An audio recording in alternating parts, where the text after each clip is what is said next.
It's off already? No, I turned it on again, but it will. It's gonna switch off again, huh? Yeah. This is what we did. We hit record. That way it's recording. Okay, good. Hello.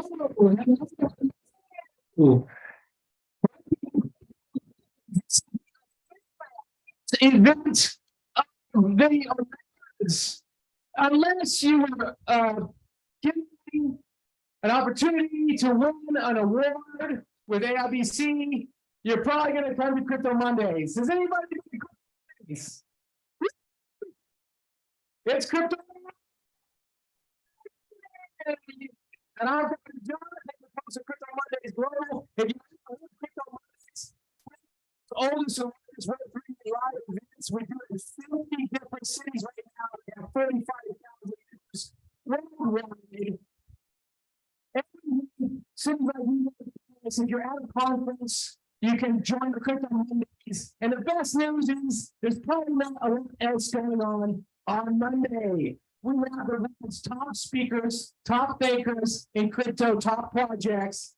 I like to have new projects on. I like to give people a stage that wouldn't otherwise get it. But sometimes they say, we actually interview the top level people. All right? And so tonight, as a matter of fact, we got some top level people here. Before we get started with this alternate, all right, I'm for AIBC Dubai. Yeah.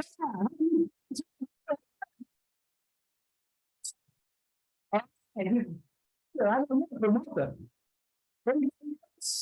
Okay, it's a beautiful city, right? I wear sunglasses on stage, and like Josh, if you're gonna get in the body, you got to wear sunglasses. So I got some sunglasses just so I could fit in, but you know, I couldn't get a turban in time, so that didn't work out. But I'm really excited to be here. We actually tonight, if you guys need investment, yeah. What the type of investors are doing, what they're investing in, what type of projects, what they believe, what they think, how technology is changing the face of investment, how policies like policies are changing things as well. And so we have a very cool event. I'll be and afterwards, I'll be and another people. You can start a Crypto Mondays in your own city if you want to. All right, or you can join the Crypto Mondays in your city. All right, so I'm going to just hang on here. We're by the way streaming right, so there's probably around 1,000 people watching us right now, but we're going to have a good time with the group that we've got. People that didn't go to the thing first. Okay. Hi. Can we take this couch? Good. Right here so the camera can get it. And my lady's going to bring the thing. Yeah, please.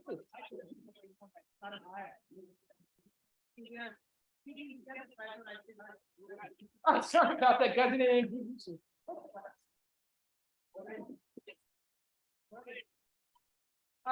Excuse me.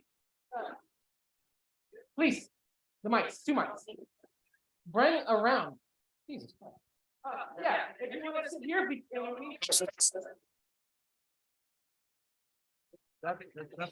that's up to. I'm going to jump into my call in 15 minutes. So I do this every week. What's up? Hey, we just get started, all right? We're going to have a short conversation because these guys are the biggest investors in Dubai and are very busy. Christian Onetiu on my right. Hi, man. What's up? Nice to see you. Great to have you here. All right, Gandhi here as well.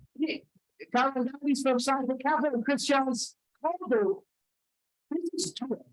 Yeah.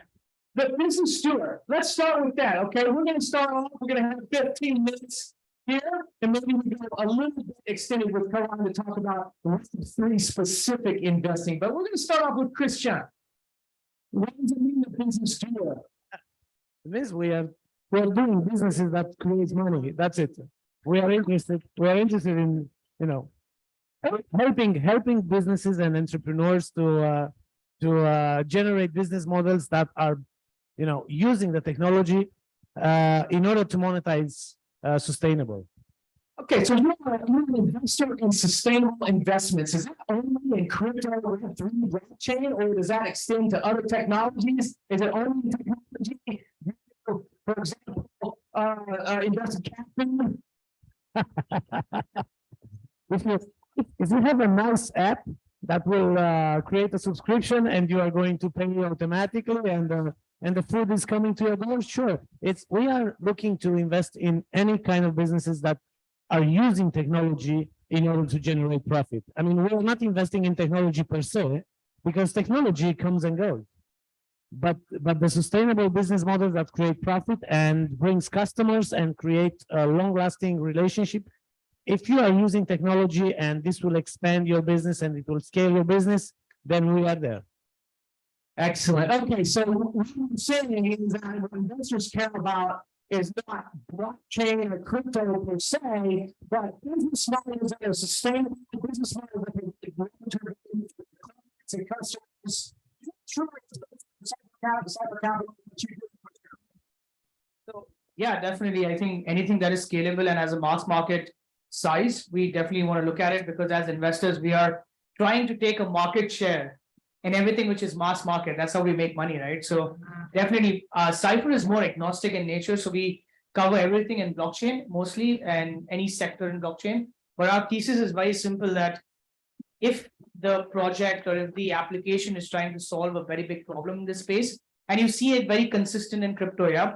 In 2018, we had some different problems. Today, we have some different problems. And maybe in 2024, we have some new problems that come on. And these are new technologies that can help us. Technologies that can Yes, help so as that's well. why we are not looking for a technology per se, but the technology that helps the right business into the right economic cycle. I mean, for us also, it matters that how big that market size is. And when we end up looking at a segment, we also look at the competitor space, how that space has been evolving. And what bet you would have taken in 2018, as I was saying, that it would be a problem of 2018, could be a new problem in 2022. And another company is trying to solve that new problem that has been in that space. So we are always like looking out for new projects and trying to make our bets. Yeah. Sounds real fun. Sounds real fun. Okay. So when you talk about new technologies, all the buzz right now on the positive side is not on crypto and blockchain. You know what it's on? Yeah. Chat GPT, right? AI, right? So if somebody comes to you with artificial intelligence and blockchain combined, are you going to buy it, or are you going to put it through that vetting process like you would do any other thing, even though there's a lot of hype about that? We receive, I don't know, maybe 20 pitches every month, and 19 of them, they just talk about the product and the technology, but not about the problems of the market that they want to serve. So it's not a matter of the technology. What technology are you using? Is if you can identify a specific target group that has an issue and you can solve it through your technology, and you are flexible enough to change the technology by the time the problem is changing, or the competition is doing something that is way ahead. Because in technology, you never know who is working on the same project, and maybe they started 4 years ago, so they might be more advanced, and you can use a new technology that is going to be more efficient in your business model. I think for us, the main important is that if there is a hype or there's no hype, we still go through the entire vetting process, because as a regulated fund, we need to follow our mandate, and we kind of be very strict with that. With AI and blockchain in particular, I haven't seen anything that matches together, because you don't necessarily need blockchain for AI, and AI is more like mass market use case, and then blockchain is more centered towards decentralization and scalability and security. So I haven't seen anything right now, but if there's something that matches well with both together, we still would run through our investment process and do our whatever 1.5 months of DD and then end up investing. So And that's true. Our mandate in front of our investors is to make money, not to sustain technologies. To what extent now we talked about, it's not about the technology and it's about the problem and how to solve the problem and how to go about that, what we would call a theory of change as well. Now you mentioned that. Where does the founder come into your decisions? So we said, hey, he sees 19 out of 20 projects that talk about the product and not the problem. So that means he wants to see it flipped. Is that right, Christian? So is that right? yeah, I mean, for like because we focus heavily on early stage, founder is very, very important. Like what team is building that solution and how experienced they are in that space to able to execute that. I mean, we've seen very funny cases where ex-bankers building a game today because they're so bullish on the gaming segment on crypto, right? So it just matters on the experience of the founder and how driven they are to build that project and can they build that project given their experience. We are looking at the founders, and I'm saying founders because usually we are interested in team of founders, not just one founder that do everything. But we are interested in the competences that they have as a team, the contribution that they are willing to provide in the following years, and also the skin on the game, if they are skin on the game. And mostly, if we talk about skin on the game, if they invested their own money so far, so they lose something relevant for them. But rarely you find founders who put so much capital from their own. They usually raise money. You don't have to, you don't have to invest a lot of money, but for them, it must be enough for them to keep them to keep the skin on the game. Well, that's something I'm looking at. There is a founder who's put in a lot of capital. He's really bullish about that idea for sure. Okay, so basically you look for competencies. Contribution on a medium run, 3 to 5 years, commitment to this contribution, and also skin on the game. Okay, so now we have 3 very clear criteria. If you're a founder out there, if you have a project, if you're listening here, then these are very, very smart people, and I'm assuming that other top level investors are going to ask the same things and look for the same stuff. Now, where does passion come in? Because I know a couple of founders in the audience that are super passionate about their project. They want to change the world. They have an idea for environment. They have an idea for kids. They have an idea for something good to change the world. They're really passionate about it. Can passion have more weight than competence in some cases? Or do you say, no, passion doesn't make sense when it comes to the bottom line? I mean, passion is overrated because if you don't have enough experience or commitment, the passion will be transformed in a few months in pain, because you need to have a passion to create an organization that solves a problem for a bigger market. If that's the passion, that's good. If the passion is just to code, then you might not be a good fit for a founder, but maybe you are a good coder. That's a great point, actually. That's true. Building something passionately, but for a small market wouldn't be that great because in generally, like I could be crazy about painting, but can I build a painting business? Probably not. I'm passionate about it. It's not a big market. But I think also one more thing that is important in that space, passion always comes, right? I mean, passion is given. If you're a strong founder who's experienced that problem, you would be passionate about it. And I think our job as VCs in the space is to find that passion in you and then help you get there and help you grow and then make the right connections to make it work as well. So it's like a give and take kind of a thing. And over time, you find passion always. The competence matters because you see the problem. So you need both talent and interest. And the interest turns into passion potentially as the project expands or is successful. I mean, the founder is already passionate. That's the reason why he took that plunge to do that project, right? So I think that's what matters for sure. But that's a big difference. I've seen a lot of founders that are interested more in setting up a project than managing the project with multiple stakeholders and multiple shareholders. And that's a totally different company. Find it out in couple of calls for sure. Yeah. Check that out. Yeah, that's a very good point. The people start something, but it went and lead. But when it comes to management, the day-to-day, the administration, dealing with the taxes, dealing with employees, dealing with egos, dealing with stakeholders, dealing with investors, they're like they can't handle it. That's exactly the point. And if your passion is in solving problems, then you are a good fit for a founder, because that's something that you need to do every day. And if you are like, oh, another problem, I don't want to deal with it, I better code something, then you might not be a founder. Like the problem that we had permission tonight to do this event, but we made it happen. We solved the problem, and I got my man solving my problem with the camera technical as well. So we're solving problems. We're all founders here. I'm sorry, continue. Yeah, I'm just saying we're going with the flow, right? So, Going with the flow, man. but in the end, on that point, I think it's also important that you build a business first, then focus on the idea and go crazy. Sometimes it is the idea is very mass market, but then you can't like attack that market all at once. So you have to niche it down, start targeting a certain niche market, make a good market share there, and then jump off to kind of your main vision. It happens very regularly. Josh, it was a pleasure to meet It you. was a pleasure, I my have a friend. in 2 minutes. I cannot disappoint Can you you guys. Snow, can you tell somebody to contact you and how would they get in contact if they have a right project and they fulfill all those criteria before you go? So they can write me on LinkedIn, but Okay. also they can find on unicornventures.com, and they have a form, and we will come back to them. Excellent. So Christian Onetiu, unicornventures.com. You can also find him on LinkedIn. Obviously, he's very good, and he would be a very good person to work with your project. Thanks for coming in. Thank I you. really appreciate that, man. We're gonna have a conversation. Thanks a lot. Just give it. All right, we're gonna continue.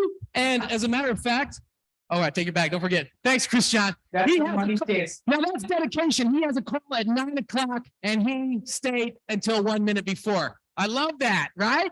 That's a mover. That's a shaker. That's a real entrepreneur leader. But I gotta say, this is a big guy here.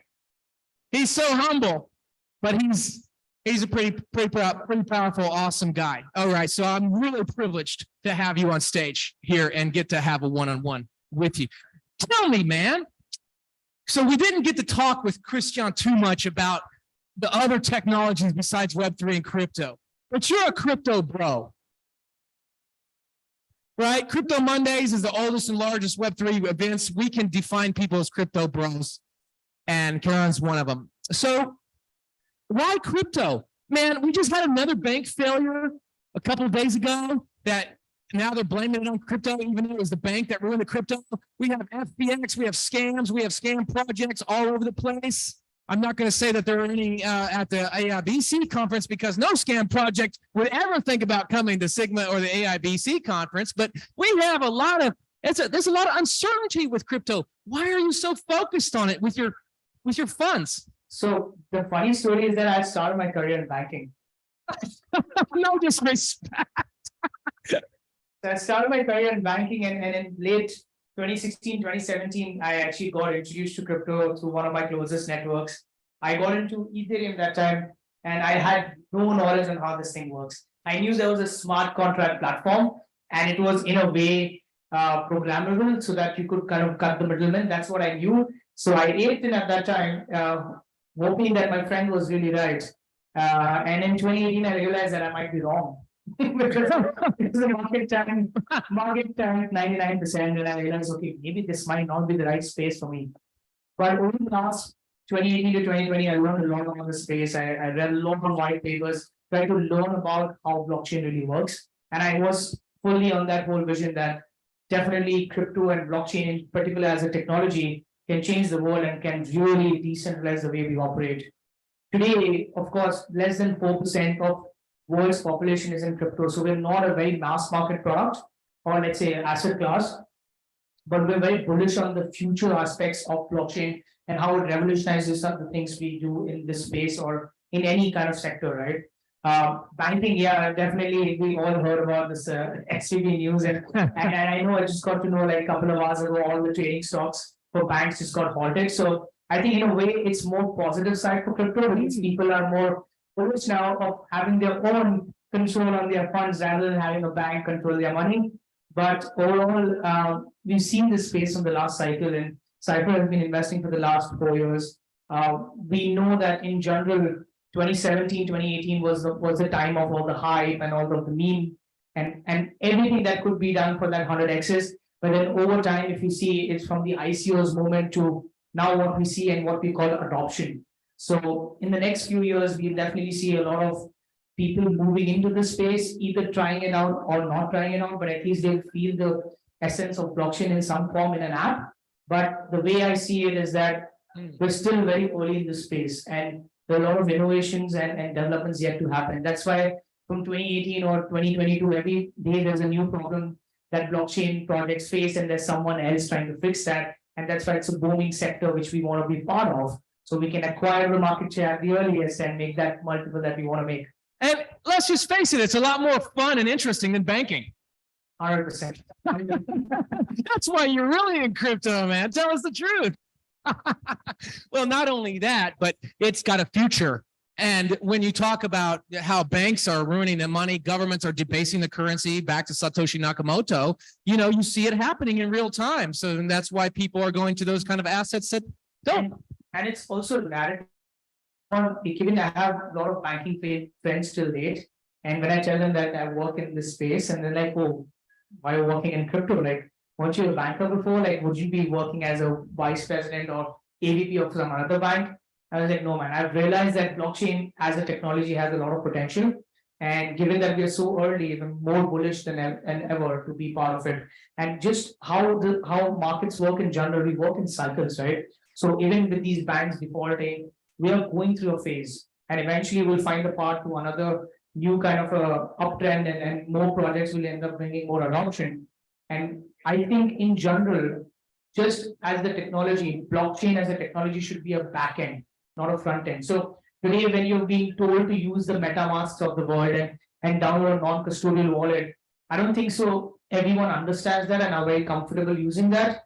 But eventually, I'm sure there's projects out there that will be trying to fix that, and being able to make a simple experience for anyone, anywhere, to be able to use blockchain without even knowing it. That's when I say we would be on the adoption trend, and take it from there. I'm glad that you added that, because I was getting ready to ask you about this adoption. What they talk about adoption is the killer app. We haven't seen the killer app in blockchain. There's only 7 million unique addresses in Ethereum. You talked about Ethereum. 7 million unique addresses in Ethereum. That's not very much when you consider that ChatGPT within the first month had 100 million users. And now we're talking about adoption, mass adoption. What you believe is mass adoption is not going to come from the killer app, but from actually when people don't know that it's actually blockchain when they're using the app, but rather the blockchain is doing something very foundational and revolutionary on the back end to make it different. That could come from banking. So here's the thing, right? I mean, since you mentioned GPT, the reality is how easy is it to use GPT, right? You log in with your Gmail and boom, you're there, right? Yeah. So it's all about user experience. And in the end, crypto as a user experience is evolving. We've gone from a simple dApp experience to much more advanced app. Now we've got dashboards that projects are building for making it easier for people to learn about crypto. And we've got all these learn to win mechanisms where there's so many websites doing that, right? When we talk about adoption, and why I said that when you use an app and you don't know it's blockchain, why would that adoption come in? Because the experience will be a Web 2.5 or a Web 2 experience. And this is real numbers in crypto as well. Ever heard of this move to one project called STEPN? STEPN? Anybody hear it? Yeah. Hey, he's heard of it.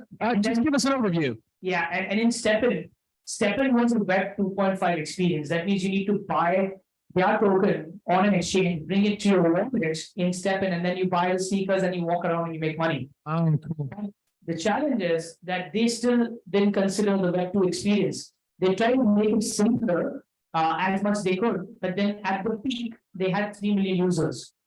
Now, when we talk about better experience and how adoption comes in, there's a real example, which is Sweatcoin, which is a similar category, move to earn, right? They used a much more smarter technique of enabling people to log in via Gmail, and they handle the wallet experience because they realize that people don't know how to buy it on an exchange and transfer it to the app, and then they'll be lost in translation, right? Yeah.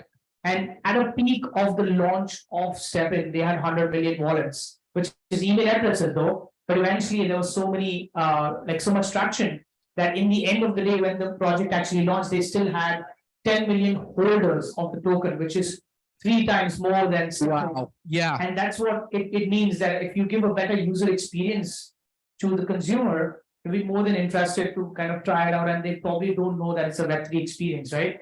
And that's what matters. User experience is always the key. Make it simple so that people try it, and then once they try it, they'll probably be used to it and make it a habit. Yeah, okay, so simplicity and convenience, but there's also the, and this is the last thing we'll talk about, because actually, I'd love to have a couple of people come and pitch their projects worldwide on stage if anybody's interested, okay? And also, by the way, we have Cypher Capital, that's CYPHER. Check them out. All right. But I want to just discuss this one last thing, because you're such an interesting guy, I gotta say. And so you talked about convenience, but what about back to what Christian was saying about the problem solution dynamic? Because what you have, I see in blockchain and Web3. Now, I've created 3 successful businesses. I've built 3 universities. I got a background way outside of crypto, but I built the first NFT platform for education in 2016. So now they call me the NFT professor and invite me to all these cool events to interview top level people. So I say yes. But in a sense, I'm solving problems. I see a lot of solutions looking for a problem instead of problems looking for a solution in blockchain. How does that correspond? Yeah, I got a really convenient app, but nobody's using it because it's either, and I said, oh, because blockchain is too difficult, or because it doesn't really fulfill that market need. So that's like the foundational, right? I mean, before you go to the user experience, as I mentioned, any VC, not just Cypher, would be looking at what kind of problem it's solving. Is it a mass market? Number 2, is the team capable enough and has the past experience in that space? And very important these days is traction. Now, in early stage, you don't find much traction because they are at the seed level. They're trying to find the concept and product market fit. But in general, we want to see traction coming in. And of course, all that matters in the end is how does your app look like, or what you're trying to build. When you talk about infrastructure, which is mostly layer 1, layer 2, scalable solutions, but then traction is not about better user experience, right?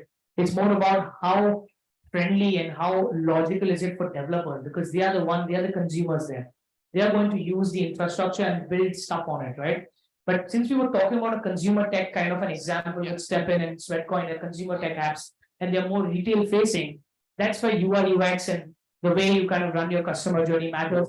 Problem obviously is one important thing. If you're not solving a problem, then you should build the best dashboard possible. No one is going to use it.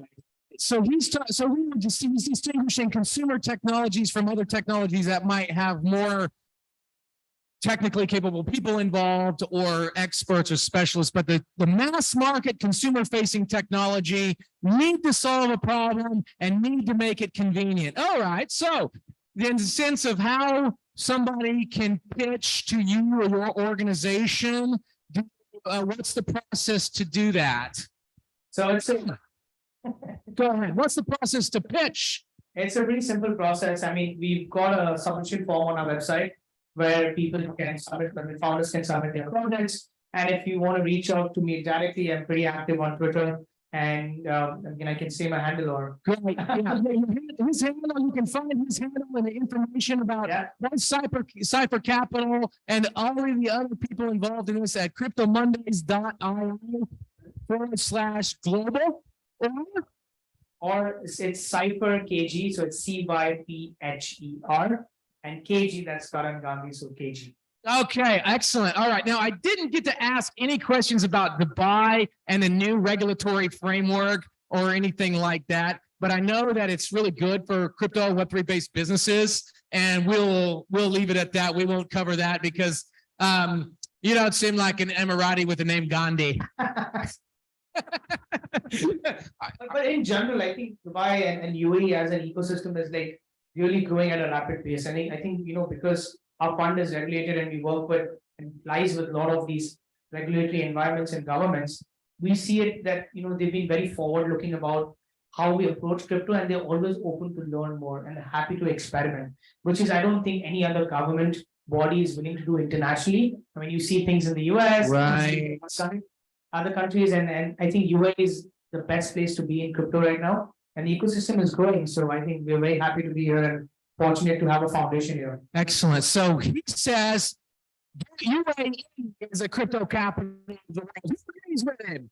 Well, there's several people here. All right, people that are based in the Emirates. Okay, we're going to, can I keep you sitting here for a minute while the pitches come up, or you want to? Yeah, sure. Except, okay, Yeah. we'll keep them for just for a couple minutes. I'm going to invite two different startups to come up here and pitch.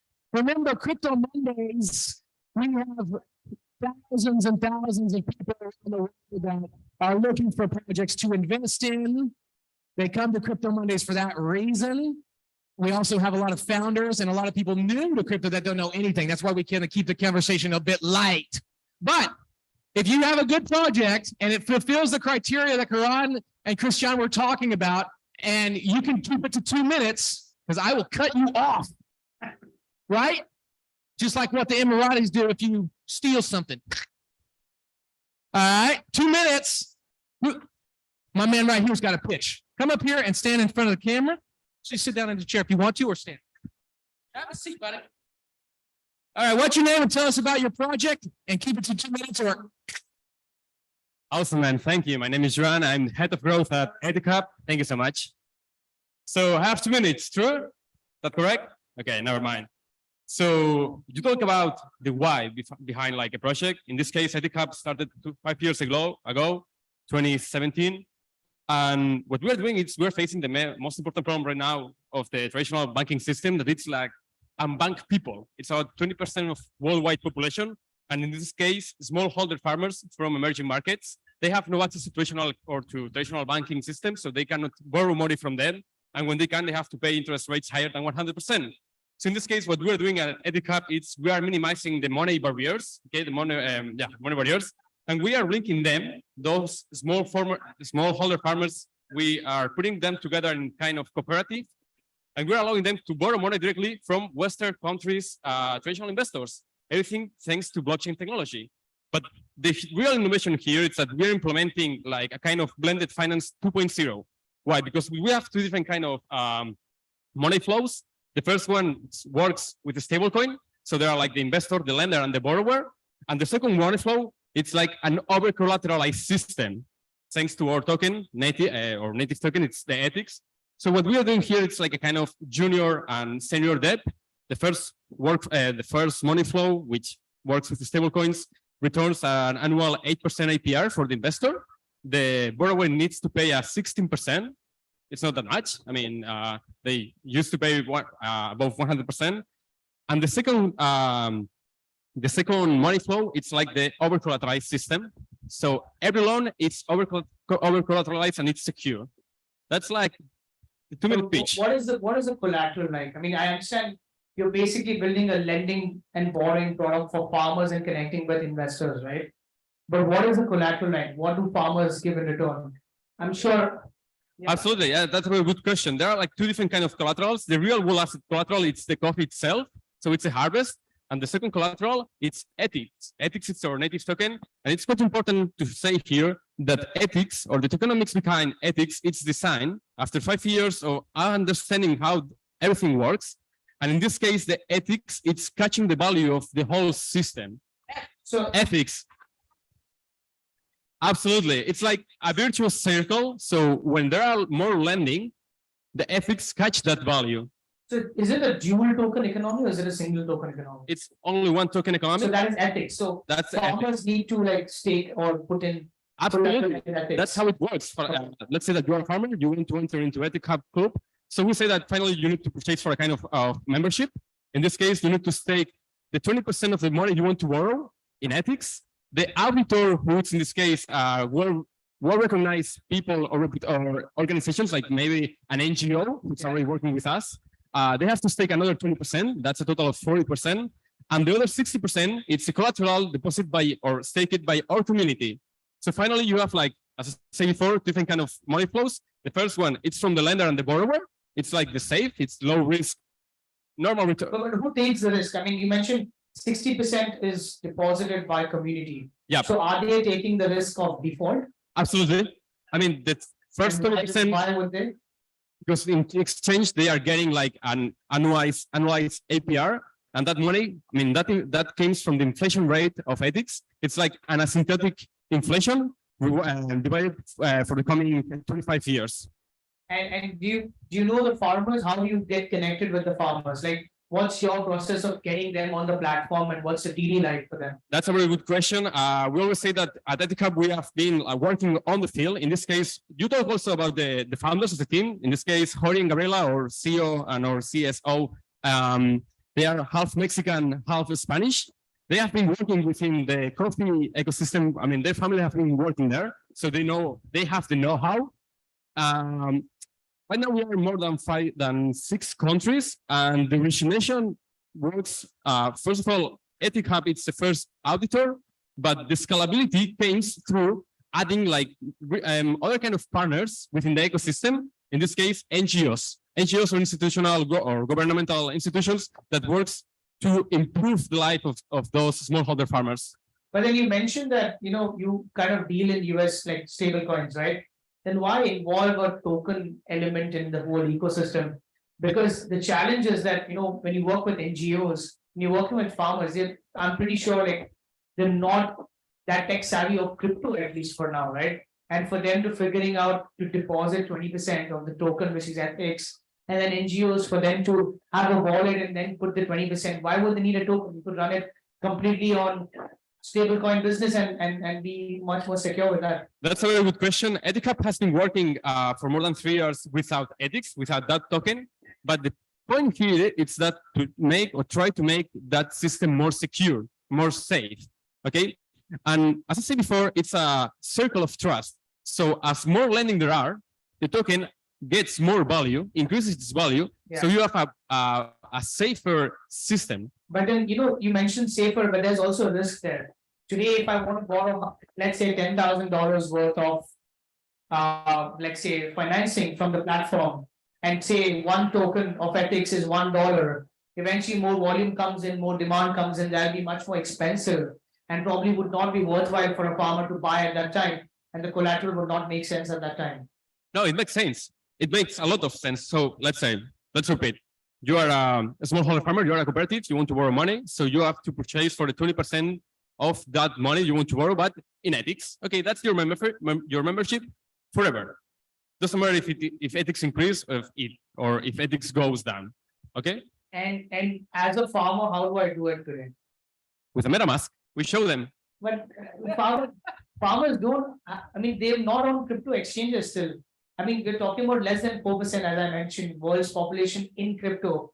My banking buddies don't understand how to open a MetaMask.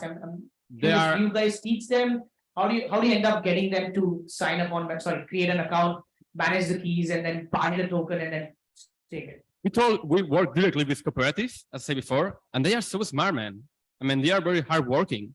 The default ratio, the general or the average default ratio worldwide, said by the International Monetary Fund, it's below 3%. In the case of EthiCap, or default ratio, it's below 1%.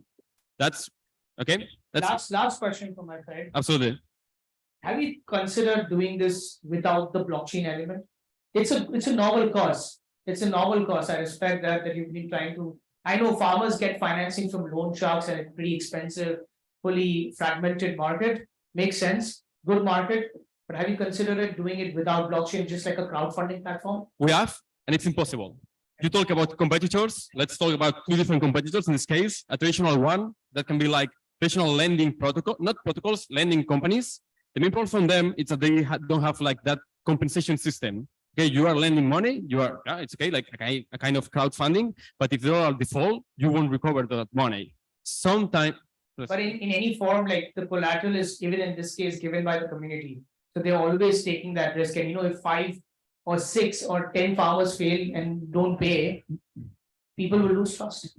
No, but the community is a community from EthiCap. So EthiCap community, the stakeholders, all stakeholders, because they are aligned with our values, are the ones who are staking that money.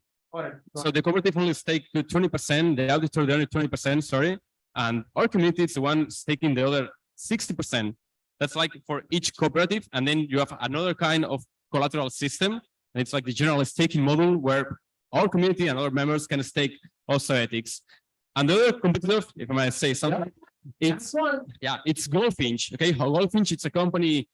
They raise money because they like a kind of a spin-off from Coinbase. But the main difference here is that they are not tackling the same problem because they are not banking the unbanked people. They are just lending money to, let's say, emerging economies markets, but they are not unbanking. They are not onboarding those people who right now are absolutely unbanked outside of the traditional system. All right, man. Well, yeah, thanks for that. I mean, It is, but there were a lot of questions. he's interesting, competent. He's got an idea. But did you see the kind of questions? That's what you can expect if you're going to go in front of the VC. Better be ready to explain everything. But ethics, what Ethic Hub is the protocol. the website is ethichub.com. ethichub.com if you're interested. Obviously, it's a very interesting project. It has a social element too, which is what I'm using. Yeah, I'm going to say thank you very much. Ethic Hub. And my name was Juan. This is from Ethic. Thank you very much. And I'm going to give this guy literally 2 minutes, and you know, you kept on looking back with a question, so you're that's it too. But I would say the purpose of 2 minutes. Okay, you said. Hello everyone, my name is Jay, and I'm founder of one startup called Healthtech. We also have some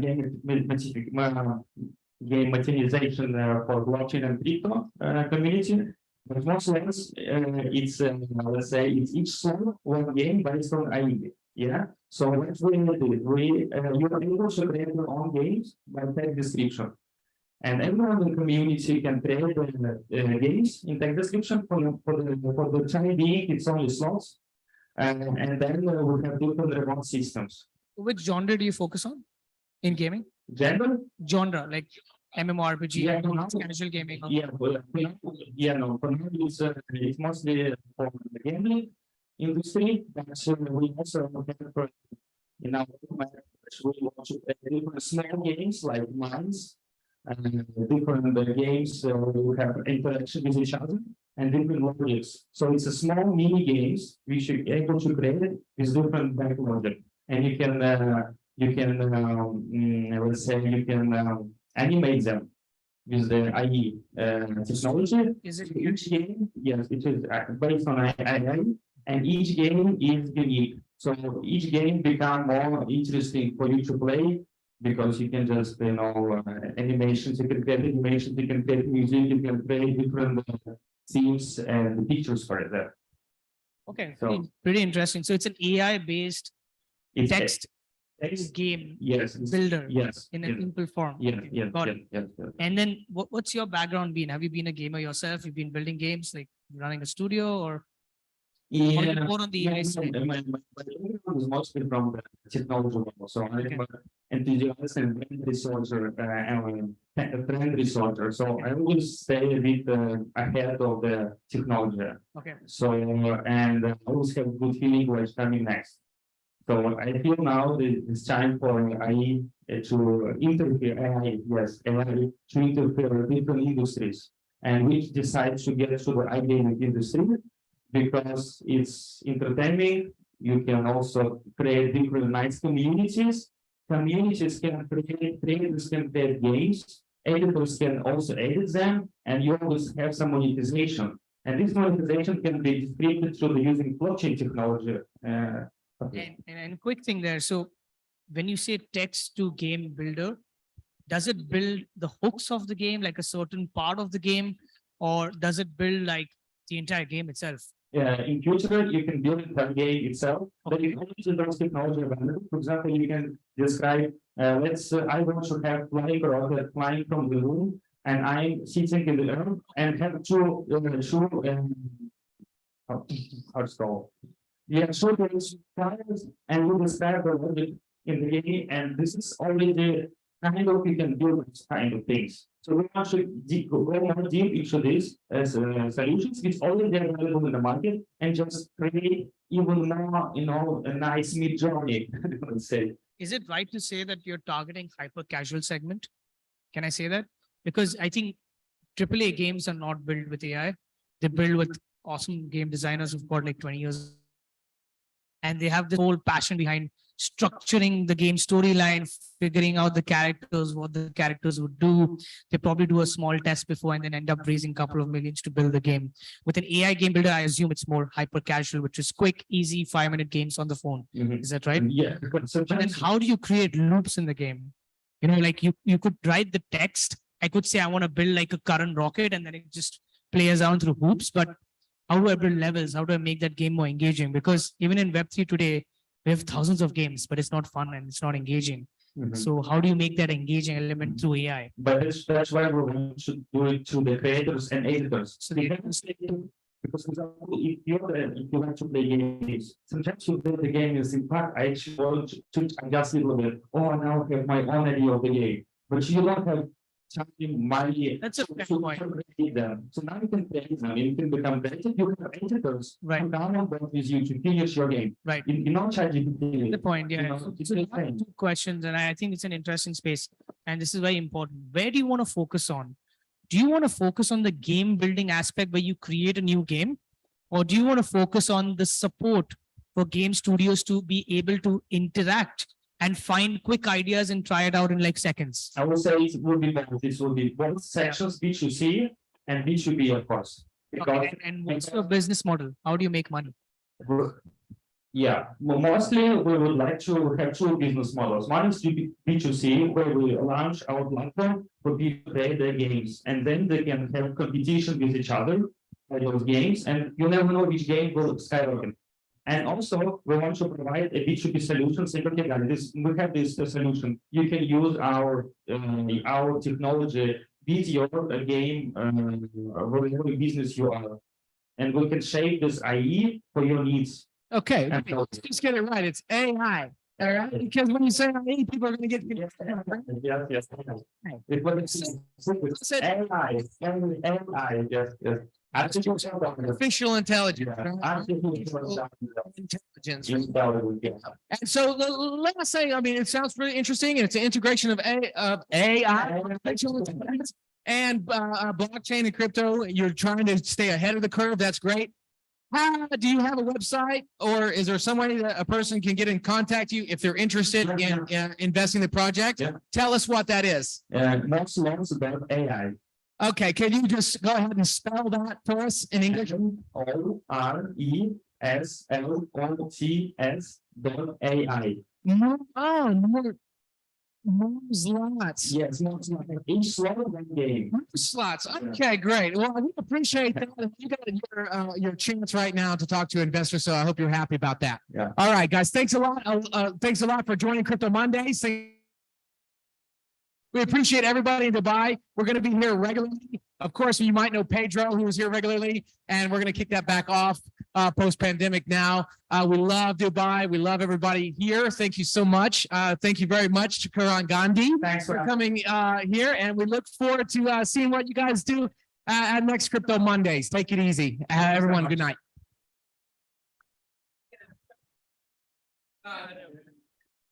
Thanks a lot.